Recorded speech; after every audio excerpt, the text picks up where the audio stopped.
राज्यातील शेतकरी आत्महत्या करो, शाळा बंद पळोत किंवा कंत्राटदार कटोरा घेऊन भीक मागोत, पण आमदार खासदारांच्या शाही थाळीच्या मेजवानीत कॉम्प्रोमाइज व्हायला नको।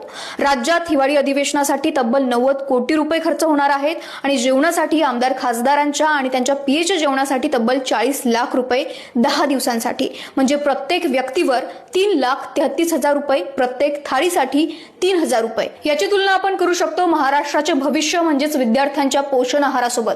महाराष्ट्रातील विद्यार्थ्यांच्या पोषण आहारावर सरकार दिवसाला खर्च करतो एका विद्यार्थ्यासाठी केवळ 5.5 रुपये, म्हणजेच एका मंत्र्याच्या थाळीमध्ये 600 विद्यार्थी जेवू शकतात आणि अधिवेशनाच्या संपूर्ण जेवणाच्या बजेटमध्ये तर 7,20,000 विद्यार्थी जेवू शकतात। आपल्या लोकप्रतिनिधींना केवळ शाही भोजनच नाही तर राहण्यासाठी शाही महल सुद्धा पाहिजे।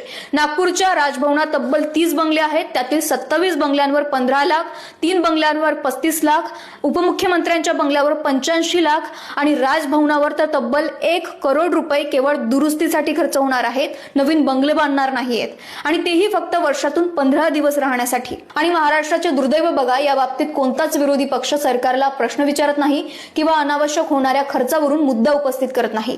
म्हणजेच या बाबतीत सरकार आणि विरोधी पक्षनेते यांच्यात राजा राणीचा संसार चालू आहे आणि जनता उकिरड्यावर पडली आहे।